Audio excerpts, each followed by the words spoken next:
মাত্র 3 টুকরা মাছ দিয়ে রান্নাটা করেছি, খেতে এত মজার হয়েছে কেউ ধরতেই পারেনি। সবাই ভেবেছে এটা চিকেন দিয়ে বানিয়েছি। খেতে ভীষণ মজার হয়, যারা মাছ খেতে পছন্দ করে না তারাও মজা করে খেয়ে নিবে। এটা সাদা ভাত, রুটি, পরোটা সব কিছুর সাথে খেতে ভালো লাগে। শুধু মুখে দিয়ে দেখবেন, এমনিতেও খেতে ভালো লাগবে। ভিডিওটি ভালো লাগলে অবশ্যই টাইমলাইনে শেয়ার দিয়ে রেখে দিতে পারেন।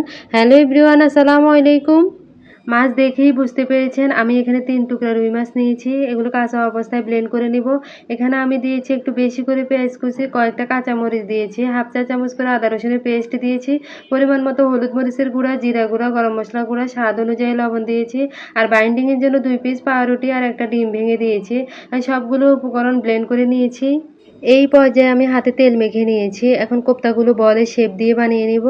এই তো কোপ্তাগুলো বানানো হয়ে গিয়েছে, এখন এগুলো ভাজতে হবে। যাই হোক, এই দিক থেকে চুলায় আমি কড়াই বসিয়ে দিয়েছি। এই পর্যায়ে তেল দিয়ে নিচ্ছি। কোপ্তাগুলো ভাজতে অত বেশি তেলের প্রয়োজন হয় না, অল্প তেলে ভেজে নেওয়া যায়। সবগুলো কোপ্তা তেলের মধ্যে দিয়ে নিচ্ছি। এখন এগুলো উল্টে পাল্টে গোল্ডেন ব্রাউন করে ভেজে নিব। যাই হোক, সবগুলো কোপ্তা এর মধ্যে ভাজা হয়ে গিয়েছে। এই পর্যায়ে আমি চুলার আঁচ মিডিয়ামে রেখে কোপ্তাগুলো ভেজে নিয়েছি। এই দিক থেকে কোপ্তা রান্নার জন্য মশলার পেস্ট তৈরি করে নিচ্ছি। তো এখানে আমি 2টা টমেটো, 2টা ছোট সাইজের পেঁয়াজ আর 3টা কাঁচামরিচ দিয়ে ব্লেন্ড করে নিয়েছি।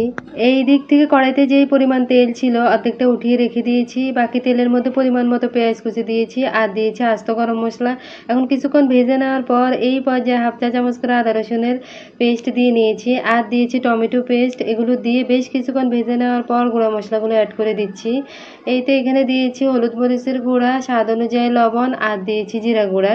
মশলাগুলো দেওয়ার পর কিছুক্ষণ ভেজে নিয়েছি। তারপর পরিমাণ মতো ঝোল দিয়ে এখন ঢাকনা দিয়ে ঢেকে মশলা কষিয়ে নিব।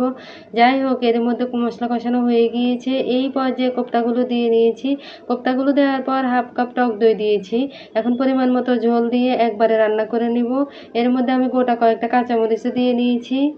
যাই হোক, এরই মধ্যে আমার রান্নাটা হয়ে গিয়েছে। এই পর্যায়ে হাফ চা চামচ চিনি দিয়ে নিয়েছি। এতে করে টক দই দেওয়ার কারণে একটু টক টক ভাব আসতে পারে। চিনি দেওয়ার কারণে স্বাদের ব্যালেন্স ঠিক থাকবে। আসলেই এটা খেতে কিন্তু অনেক মজার। ভাত, রুটি, পরোটা, পোলাও সব কিছুর সাথেই খাওয়া যাবে। এই রান্নাটা দেখতে যেমন লোভনীয় হয়েছে আর রান্নার সময় এত সুঘ্রাণ আসছিল, কি বলবো। সবাই অবশ্যই ট্রাই করবেন, ইনশাআল্লাহ অনেক ভালো লাগবে। আজকের মতো এখানেই বিদায় নিচ্ছি। নেক্সট ভিডিওতে আবারও দেখা হবে। আল্লাহ হাফিজ, আসসালামু আলাইকুম।